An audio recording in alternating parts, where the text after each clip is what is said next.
ලියන්න අංක ළඟ ඉඳලා ලියන්න ඉදිරියෙන් මේ රූපය ගන්න.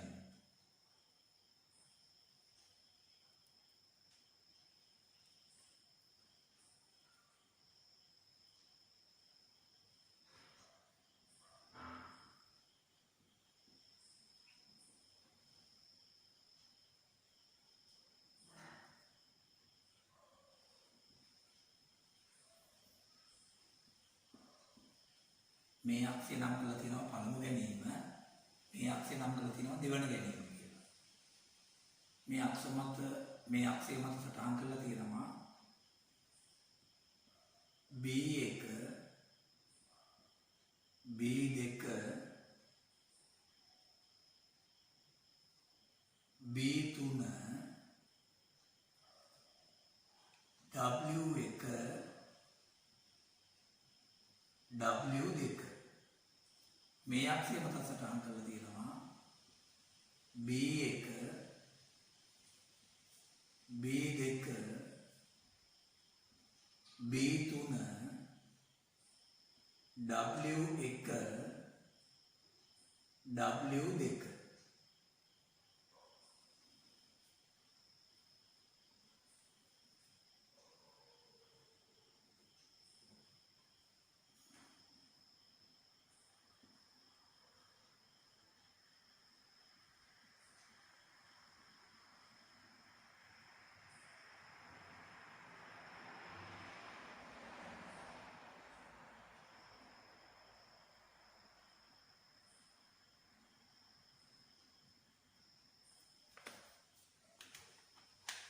හරි. බෑග් එක වර්ණයෙන් පමණක් වෙනස්.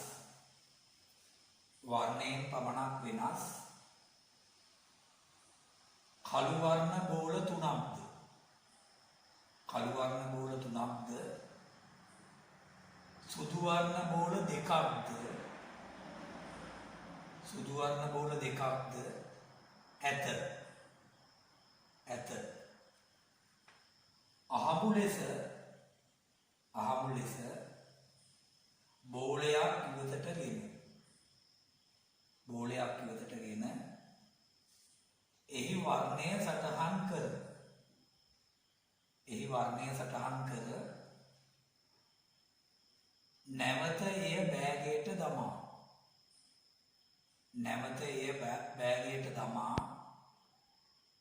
දෙවන වරද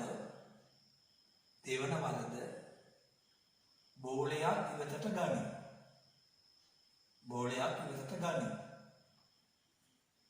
ශෝමිලක්කමේ එක කොටස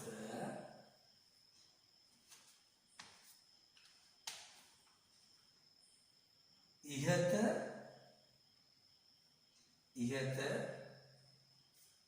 සිද්ධියට අදාළ නියති අවකාශය දී ඇති කොටු දැල මත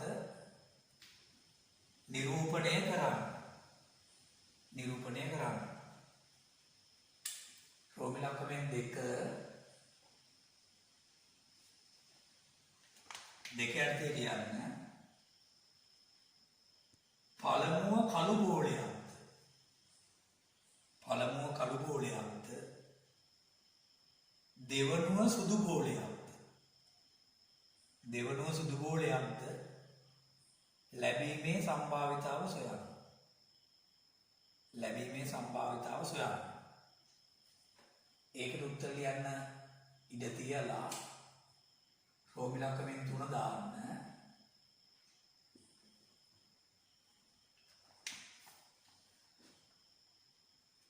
වර්ණ දෙකකින් යුත් බෝල ලැබීමේ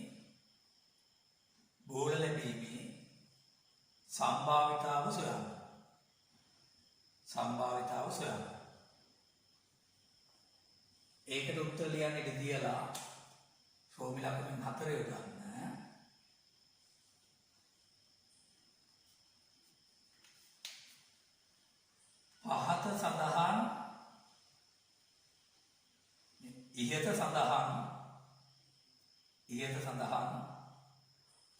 පරීක්ෂණයට අදාළ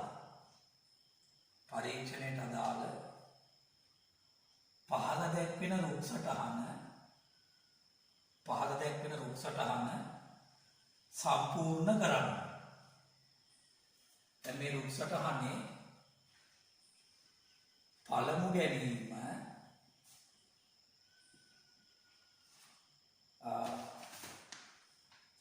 මේ වගේ සාකා දෙකක් අරගෙන මේ සාකාවෙන් නිරූපණය කළ තිනවා B. ඒ කියන්නේ කළු බෝලයක් ලැබෙනවා. මේ සාකාවෙන් නිරූපණය කළ තිනවා W. ඒ කියන්නේ සුදු බෝලයක් ලැබෙනවා. ඊළඟට දෙවන ගැනීම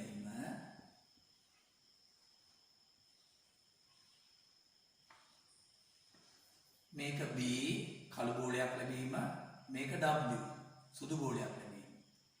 මේක B කළු බෝලයක් ලැබීම, මේක W සුදු බෝලයක් ලැබීම.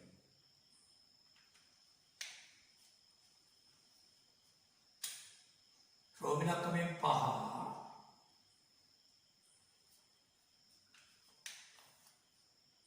ඉහත රුක් සටහන භාවිතයෙන්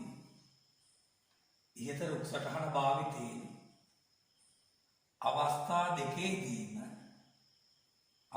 දෙකේදීම එකම වර්ණයෙන්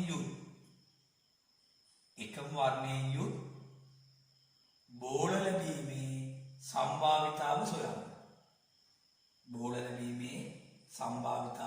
සොයන්න. දැන් මේ ප්‍රශ්නය සම්පූර්ණ කරනකොට ශ්‍රෝමිලක්කමෙන් 1 යටතේ ඉහත සිද්ධියට දාලා නියදී අවකාශය දී ඇති කොටු දැල මත නිරූපණය කරන්න. දැන් මෙතන බෑග් එක තියෙනවා කළු පාට බෝල 3කුයි සුදු පාට බෝල 2කුයි.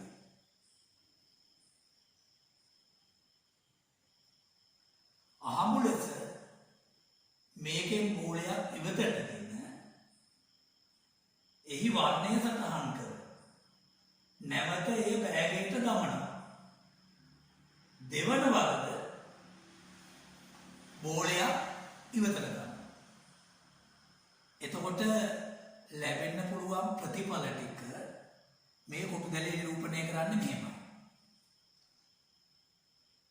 පළමු අවස්ථාවේ B1, දෙවන අවස්ථාවේ B1. පළමු අවස්ථාවේ B2, දෙවන අවස්ථාවේ B1. පළමු අවස්ථාවේ B3, දෙවන අවස්ථාවේ B1. පළමු අවස්ථාවේ W1, දෙවන අවස්ථාවේ B1. පළමු අවස්ථාවේ W2, දෙවන අවස්ථාවේ B1.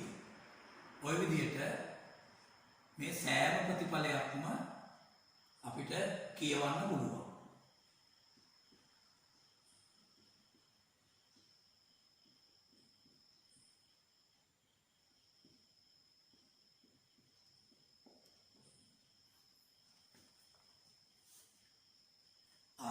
මෙතන ලැබෙන්න පුළුවන් මුළු ප්‍රතිඵල ගණන නියදී අවකාශයේ අවයව ගණන 5 වරක් 5 25. ශ්‍රෝමිලක්කමෙන් 2 පළමුව කළු බෝලයක්ද දෙවනුව සුදු බෝලයක්ද ලැබීමේ සම්භාවිතාව සොයන්න. පළමුව කළු බෝලයක්ද දෙවනුව සුදු බෝලයක්ද ලැබීමට දාල අවයව ටික මෙන්න මේක ගත්තොත් පළමු අවස්ථාවේ කළු බෝලයක්, දෙවෙනි අවස්ථාවේ සුදු බෝලයක්. මේක ගත්තොත් පළමු අවස්ථාවේ කළු බෝලයක්, දෙවන අවස්ථාවේ සුදු බෝලයක්. මේක ගත්තොත් පළමු අවස්ථාවේ කළු බෝලයක්, දෙවන අවස්ථාවේ සුදු බෝලයක්. මේක පළමුව කළු, දෙවනුව සුදු. පළමුව කළු, දෙවනුව සුදු. පළමුව කළු, දෙවනුව සුදු. පළමු අවස්ථාවේ කළු බෝලයක්ද දෙවන අවස්ථාවේ සුදු බෝලයක්ද ලැබීම කියන සිද්ධිය සිද්ධියට දාල අවයව ටික 1 2 3 4 5 6යි. මෙතන නියති අවකාශයේ අවයව ගණන 25යි. එතකොට මේ සිද්ධියේ සම්භාවිතාව වලට සිද්ධියේ අවයව ගණන 6 බෙදනවා. නියති අවකාශයේ අවයව ගන්නේ 25යි. උත්තරය 25න් 6යි. ශ්‍රෝමිලකමෙන් 3 වර්ණ දෙකකින් යුත් බෝල ලැබීමේ සම්භාවිතාව සොයන්න. වර්ණ දෙකකින් යුත් බෝල ලැබීමට දාල අවයව ටික මෙන්න. දැන් මෙන්න මේ සංයුක්ත කරන ලක්ෂ ටික ගත්තොත් මේ හැම එකකින්ම කියවෙන්නේ වර්ණ දෙකකින් යුත් බෝල ලැබීම. දැන් මේක ගත්තොත් එකක් කළු පාට අනෙක සුදු පාට. මේ හැම එකකින්ම කියවෙන්නේ එහෙමයි. ඊළඟට මෙන්න මේ අවයව ටික ගත්තා. මේ ටිකෙන් කියවෙන්නේ වර්ණ දෙකකින් යුත් බෝල ලැබීම. දැන් මේක ගත්තොත් එකක් සුදු පාටයි අනෙක කළු පාටයි. මේ හැම එකකින්ම කියවෙන්නේ එහෙමයි. එතකොට වර්ණ දෙකකින් යුත් බෝල් ලැබීමට දාල අවයව ටික මම සංයුක්ත කරලා පෙන්නලා තියෙනවා. මෙතන තියෙනවා මෙතන අවයව 6යි, මෙතන අවයව 6යි, අවයව 12යි. එතකොට සිද්ධියේ අවයව ගන්න 12යි. නියති අවකාශයේ අවයව ගන්න 25යි. මේ සිද්ධියේ සම්භාවිතාව වලට සිද්ධිය අවයව ගන්න 12 බෙදනවා. නියති අවකාශයේ අවයව ගන්න 25යි. උත්තරය 25න් 12. ශ්‍රෝමිලකමෙන් 4 ඉහත සඳහන් පරීක්ෂණයට දාල පහත් දැක්වෙන රුක් සටහන සම්පූර්ණ කරනවා. දැන් මෙතන මේ පරීක්ෂණය වෙන්නේ බෑග් එක තියෙනවා කළු පාට බෝල 3කුයි සුදු පාට බෝල 2කුයි. අහමු ලෙස මේ බෝලයක් ඉවතටගෙන එහි වර්ණය සටහන් කර නැවත මේ බෝලයක් ඉවතට ගන්න. දැන් මේ පරීක්ෂණයට අදාළව මේ රුක් සටහන සම්පූර්ණ කරනකොට පළමු ගැනීම මේ ශාඛාවෙන් දක්වලා තියෙන්නේ කළු බෝලයක් ලැබීම. මේ ශාඛාවෙන් දක්වලා තියෙන්නේ සුදු බෝලයක් ලැබීම. එතකොට ඔක්කොම බෝල 5යි තියෙන්නේ. මේ බෝල 5න් කළු පාට බෝල 3ක් තියෙනවා. සුදු පාට බෝල 2ක් තියෙනවා. එතකොට කළු පාට බෝලයක් ලැබීමේ සම්භාවිතාව ගන්නකොට ඔක්කොම බෝල 5යි, කළු පාට බෝල 3යි. කළු පාට බෝලයක් ලැබීමේ සම්භාවිතාව 5න් 3යි. එහෙනම් මේ ශාඛාව මත ලියනවා 5න් 3. මේකෙන් දක්වන්නේ සුදු පාට බෝලයක් ලැබීම, සුදු පාට බෝලයක් ලැබීම 5න් 2යි. දැන් දෙවන ගැනීම. දැන් මෙතන දෙවන ගැනීමේදී කළු පාට බෝලයක් ලැබීමේ සහ සුදු පාට බෝලයක් ලැබීමේ සම්භාවිතාවයන් වෙනස් වෙන්නේ නැහැ. පළමුවගත් බෝලය නැවත දමා දෙවන බෝලයක් ගත්තා. එතකොට පළවෙනි අවස්ථාවේ කළු පාට බෝලයක් ලැබීමයි දෙවෙනි අවස්ථාවේ කළු පාට බෝලයක් ලැබීමයි සඳහා තියෙන සම්භාවිතාවයන්මයි දෙවෙනි අවස්ථාවටත් එන්නේ. එතකොට දෙවන අවස්ථාවේ කළු පාට බෝලයක් ලැබීම 5න් 3යි, සුදු පාට බෝලයක් ලැබීම 5න් 2යි. කළු පාට බෝලයක් ලැබීම 5න් 3යි, සුදු පාට බෝලයක් ලැබීම 5න් 2යි.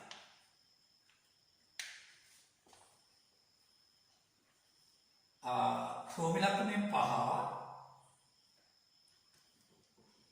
ඉහත රුක් සටහන භාවිතයෙන් අවස්ථා දෙකේදීම එකම වර්ණයේ යුත් බෝල ලැබීමේ සම්භාවිතාව සොයන්න. අවස්ථා දෙකේදීම එකම වර්ණයේ යුත් බෝල ලැබීමට අදාළ වෙන්නේ මෙන්න මේ ප්‍රතිඵල. මෙහෙම ගිහිල්ලා මෙහෙම ගියොත් පළමුව අහු වෙලා තියෙන්නේ කළු පාට බෝලයක්. දෙවනුව අහු වෙලා තියෙන්නේ කළු පාට බෝලයක්. පළමුව B, දෙවනුවත් B. සම්භාවිතාව සමානයි. තුන්වරක් 3 9යි, 5 වරක් 5 25යි. මෙහෙම ගිහිල්ලා මෙහෙම ගියොත් පළමුව අහු වෙලා තියෙන සුදු පාට බෝලයක්, දෙවනුව අහු වෙලා තියෙන සුදු පාට බෝලයක්. පළමුව W, දෙවනුවත් W. සම්භාවිතාව සමානයි. දෙවරක් 2 4යි, 5 වරක් 5 25යි. 25න් 4යි. එතකොට පළමුව කළු පාට බෝලයක් ලැබිලා දෙවනුවත් කළු පාට බෝලයක් ලැබුණොත් අවස්ථා දෙකේදීම එකම වර්ණයෙන් යුත් බෝල ලැබෙනවා.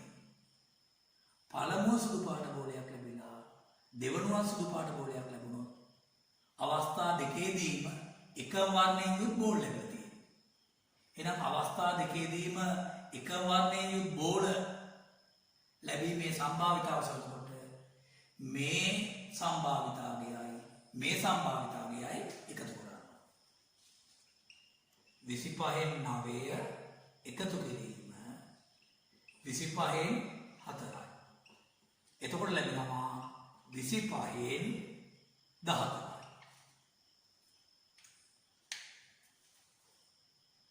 හතරවෙනි ප්‍රශ්නය අවසන් වෙනවා.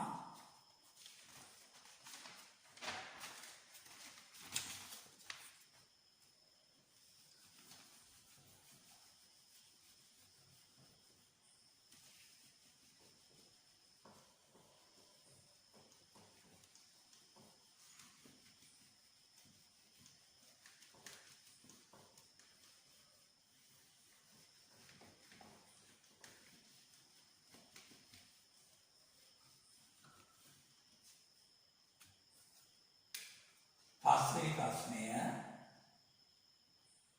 අංකෙ ළඟ ලියන්න ඉදිරියෙන් මේ රූපය අදින්න.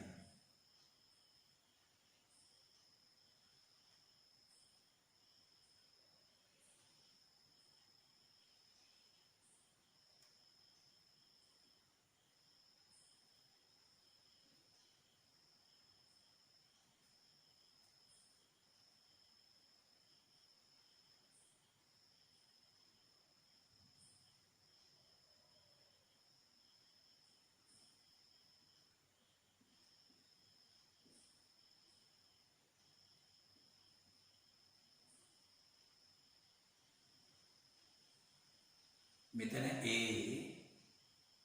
මෙතන B, මෙතන C, මෙතන D. 18යි මීටර් මේ දුර ප්‍රමාණය.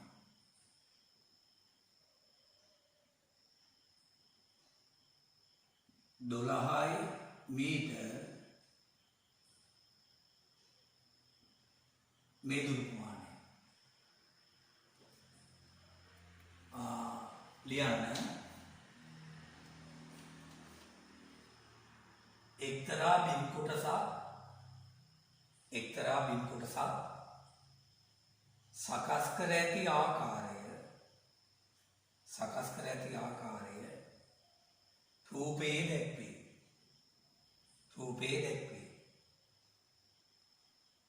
අඳුරු කර ඇති කොටසේ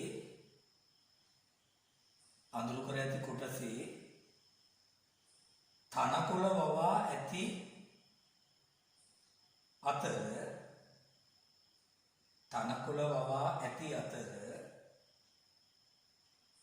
අර්ධ වෘත්තාකාර කොටසේ අර්ධ වෘත්තාකාර කොටසේ මල් වවා ඇත.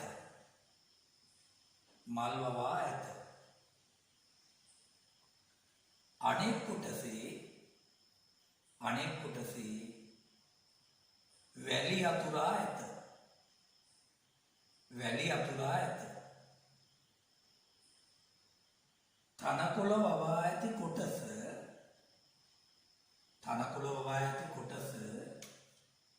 මීටර් දෙකක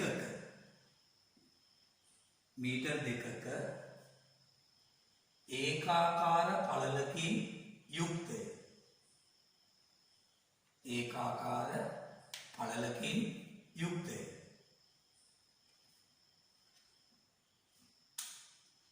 රෝමිලක්කමෙන් 1 මුළු බිම් කොටසේ පරිමිතිය සොයන්න. මුළු බිම් කොටසේ පරිමිතිය සොයන්න. ඒකට උත්තර ලියන්න ඉඩ තියලා රෝමිලක්කමෙන් 2 තනකොළ වවා ඇති කොටසේ වර්ගඵලය සොයන්න.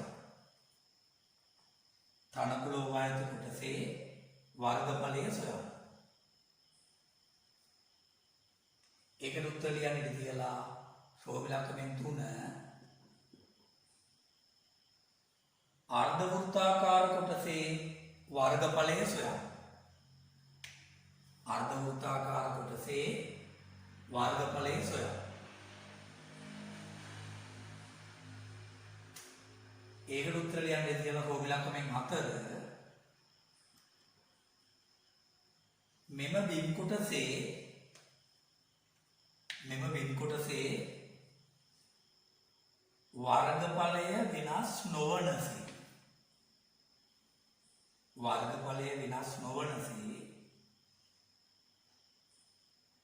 අර්ධ වෘත්තාකාර කොටස වෙනුවට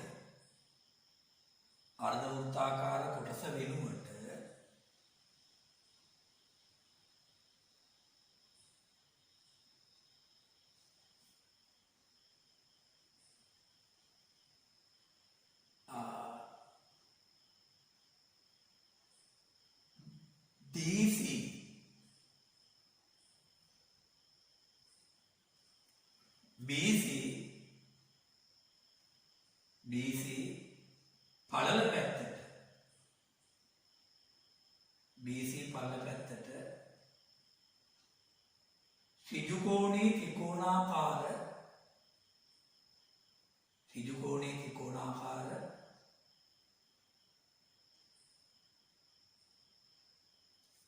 කොටසක් එක්කල යුතු වේ නම්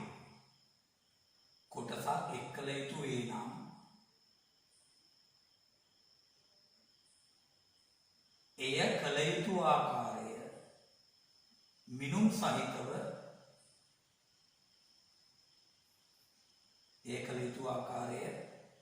සහිතව දක්වන්න. හරි. දැන් මෙතන බිම් කොටසක් සකස් කරලා තියෙන්නේ මෙහෙමයි.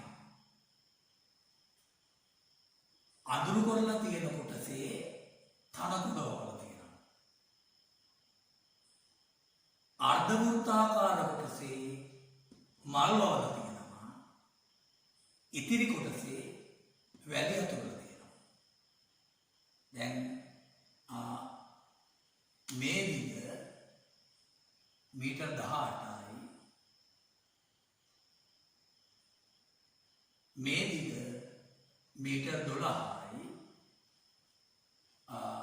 මේ තනකොළ වා තියෙන කොටස මීටර් 7ක මීටර් 2ක ඒකාකාර පළලකින් යුක්තයි. දැන් රෝමිලක්කමෙන් 1 යටතේ මුළු බිම් කොටසේ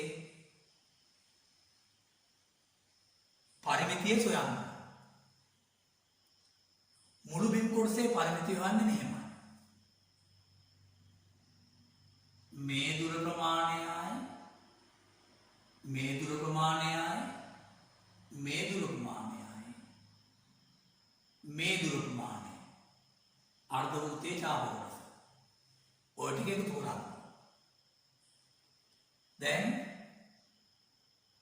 මේ දුර ප්‍රමාණය මීටර් 18යි. එකතු වෙලීම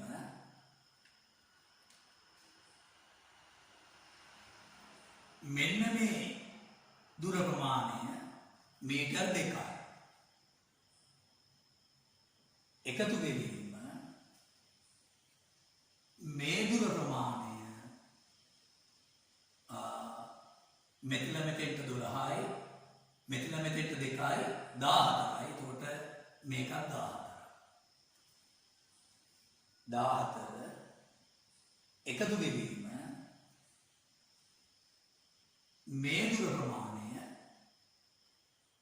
මෙතන මෙතෙන්ට 18යි මෙතන මෙතෙන්ට 2යි 20යි. එතකොට මේකත් 20යි. 20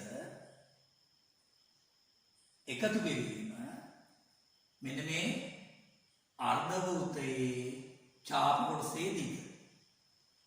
සම්පූර්ණ වෘත්තයක පරිධිය දැක්වෙන ප්‍රකාශනය 2πr. එතකොට අර්ධ වෘත්තයක ඡාප කොටසේ දිග දැක්වෙන ප්‍රකාශනය වෙන්නේ πr. ආදේශ කරනවා 7/22 ගුණ කිරීම මේ දිග 14යි විස්කම්භය 14යි. එතකොට අරය එයින් භාගයයි 7යි. දැන් ලැබෙනවා උඩ 7/22 ගුණ කිරීම 7 කියන එක සුළු කරුවොත් උඩටත් 7ෙන් බෙදන්න පුළුවන්. 7 වරක් 1යි 7 වරක් 1යි මෙතනින් එන්නේ 22යි. 18යි 2යි 20යි 20යි 14යි 34යි 34යි 20යි 54යි 54යි 22යි. එතකොට ලැබෙනවා 76යි මීටර.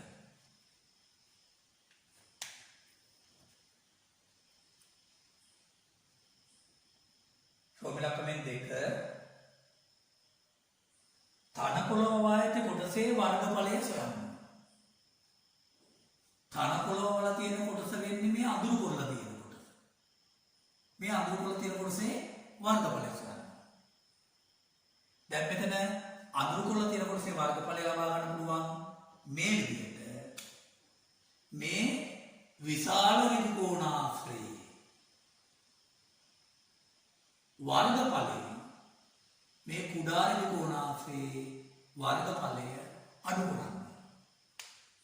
දැන් විශාල ඍජුකෝණාශ්‍රයේ වර්ගඵලය වුණොත් දිගයි පළලයි ගුණ කරන්න ගියාට පස්සේ දිග මෙතනලා මෙතෙන්ට තියෙන දුර ප්‍රමාණය 20යි.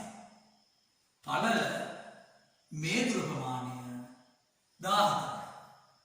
එතකොට විශාල ඍජුකෝණාශ්‍රයේ වර්ගඵලය වෙන්නේ 20 ගුණ කිරීම 14.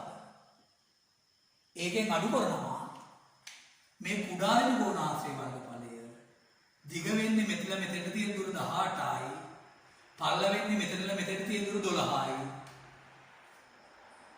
18 ගුණ කිරීම 12. දැන් ලැබෙනවා 14 වරක් බිඳුව බිඳුවයි 14 වරක් 2 28යි. අඩු කිරීම 12 වරක් 8 96යි. 12 වරක් 12යි 9යි 21යි. දැන් ලැබෙනවා 10න් 6ක් 4යි.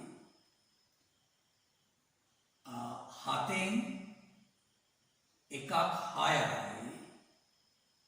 දෙකෙන් දෙකක් බිඳුවයි 64යි වර්ග මීටර. ෆෝමියුලා කමෙන්ට් 3 අර්ධ වෘත්තාකාර කොටසේ වර්ගඵලය සොයන්න. ඒ කියන්නේ මල්ව වායත කොටසේ වර්ගඵලය සොයන්න. වෘත්තයක වර්ගඵලය දැක්වෙන ප්‍රකාශනය πr වර්ග.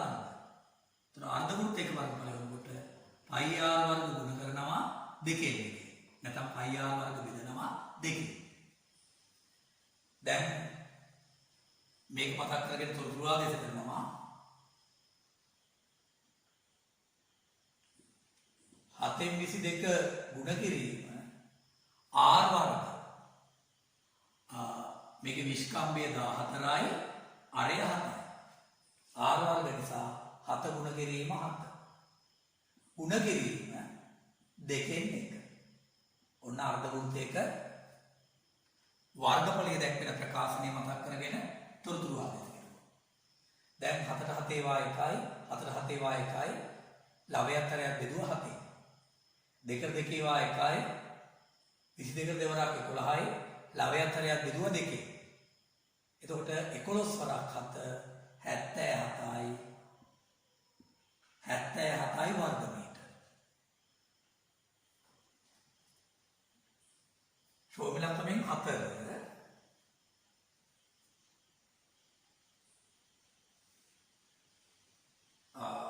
මෙම බිම් කොටසේ වර්ගඵලය වෙනස් නොවනසේ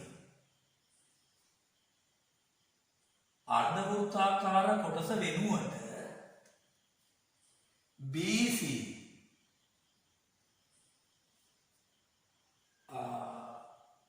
පළල පැත්තට ඍජු කෝණී ත්‍රිකෝණාකාර කොටසක් එක්කල යුතු වේ. එක්කල යුතු වේ නම් එය කළ යුතු ආකාරය මිනුම් සහිතව දක්වන්න.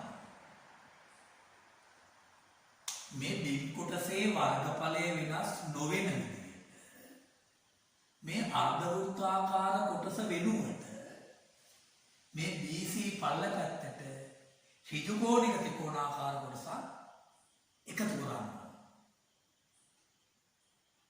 ඒක කළ යුතු ආකාරය මිනුම් සහිතව මේ රූපේ දක්වන්න. දැන් අපි දන්නවා මේ අර්ධ වෘත්තාකාර කොටසේ වර්ගඵලය වර්ග මීටර 77යි. එතකොට මේ BC පල්ල පැත්තට එකතු කරන්න ඍජු කෝණික ත්‍රිකෝණයේ වර්ගඵලය වර්ග මීටර 77ක් වෙනවා. මේ අර්ධ වෘත්තය වෙනුවට තමයි ඍජු කෝණික ත්‍රිකෝණය එකතු කරන්නේ. එතකොට අර්ධ වෘත්තයේ වර්ගඵලයයි ඍජු කෝණික ත්‍රිකෝණයේ වර්ගඵලයයි සමාන වෙනවා. දැන් මේ ඍජු කෝණික ත්‍රිකෝණයේ ආධාරක පාදය BC. එතකොට මේකේ ලම්බ කුස තමයි අපිට හොයාගන්න අවශ්‍ය වෙන්නේ. ඍජු කෝණික ත්‍රිකෝණය මේ ආකාරයට ගත්තොත් මෙන්න ලම්බ කුස. ආධාරක පාදයේ BC අපි දන්නවා 17යි. මේකේ ලම්බ කුස අපි h කියලා හිතමු. එතකොට ත්‍රිකෝණයක වර්ගඵලය දැක්වෙන ප්‍රකාශනය දෙකෙන් එක ගුණ කිරීම ආධාරක පාදයේ ගුණ කිරීම ලම්බක උස. එතකොට මට ලියන්න පුළුවන් දෙකෙන් එක ගුණ කිරීම ආධාරක පාදය මෙන්න ඒක 17 ගුණ කිරීම ලම්බක උස. මම මේක h කියලා කල්පනා කරුවා. h ඔය මේ ඍජු කෝණික ත්‍රිකෝණයේ වර්ගඵලය. ඒක සමාන කරනවා අර්ධ වෘත්තයේ වර්ගඵලයට. අර්ධ වෘත්තයේ වර්ගඵලය 77යි වර්ග මීටර. දැන් මෙතන ලවයතරයක් දෙකෙන් බෙදුවොත් දෙවරක් 1යි දෙවරක් 7යි. එතකොට මට ලියන්න පුළුවන් 7 ගුණ කිරීමේ 7යි h සමානයි 77යි. දැන් මේ ගුණ කිරීමේ හත ඉවත් කරගන්න. සමාන ලකුණෙන් දෙපැත්තම 7ෙන් බෙදුවොත් මේ පැත්ත 7ෙන් බෙදුවට පස්සේ h සමානයි මේ පැත්ත 7ෙන් බෙදුවට පස්සේ 11යි මීටර. එහෙනම් මේ අර්ධ වෘත්තාකාර කොටස වෙනුවට BC පළල පැත්තට එකතු කරන ඍජු කෝණික ත්‍රිකෝණයේ ලම්බ කුස වෙන්නේ මීටර 11. මම මෙතන මෙතන ලාම්බෝකස කල්පනා කරුවේ h කියලා. එතකොට මේක මීටර් 11යි. මේ පාදය අපි දන්නවා මම මෙතන ලියා දක්වනවා මීටර් 1000. ඔන්න මේ කොටසේ මේ බිම් කොටසේ වර්ගඵලය වෙනස් නොවනසේ මේ අර්ධ වෘත්තය වෙනුවට BC පල්ල පැත්තට එකතු කරන ඍජු කෝණික ත්‍රිකෝණය. ඒකේ මේ පාදය 11 සෙන්ටිමීටර්, මේ පාදය 17 මීටර්. පස්වෙනි ප්‍රශ්නය අවසන් වෙනවා. දැන් මේ වන විට මේ ගණිතික ප්‍රශ්න පත්‍රයේ වැඩ අවසන් වෙනවා. දැන් ඔබ මීට කලින් ගණිතික ප්‍රශ්න පත්‍රයේ B කොටසේ ප්‍රශ්න 5ට මුහුණ දුන්නා. මේ ගණිතික ප්‍රශ්න පත්‍රයේ B කොටසේ ප්‍රශ්න 5ට මුහුණ දුන්නා. දැන් ගණිතික ප්‍රශ්න පත්‍රයක B කොටසේ ප්‍රශ්න 5 සම්පූර්ණ කළ යුතු ආකාරය පිළිබඳව ඔබට අවබෝධයක් ඇති. එතකොට දැනට ගණිතයක ප්‍රශ්න පත්‍ර දෙකකට මුහුණ දීලා තියෙනවා. දැන් ගණිතයක ප්‍රශ්න පත්‍රයකට සාර්ථකව උත්තර ලියන ආකාරය පිළිබඳව කිසියම් අවබෝධයක් ලැබිලා ඇති. ඊළඟ ගණිතයක ප්‍රශ්න පත්‍රයේ හැටියට මම විසින් සකස් කරන ලද ගණිතයක ප්‍රශ්න පත්‍රයක් සාකච්ඡා කරන්න තෝරගන්නවා.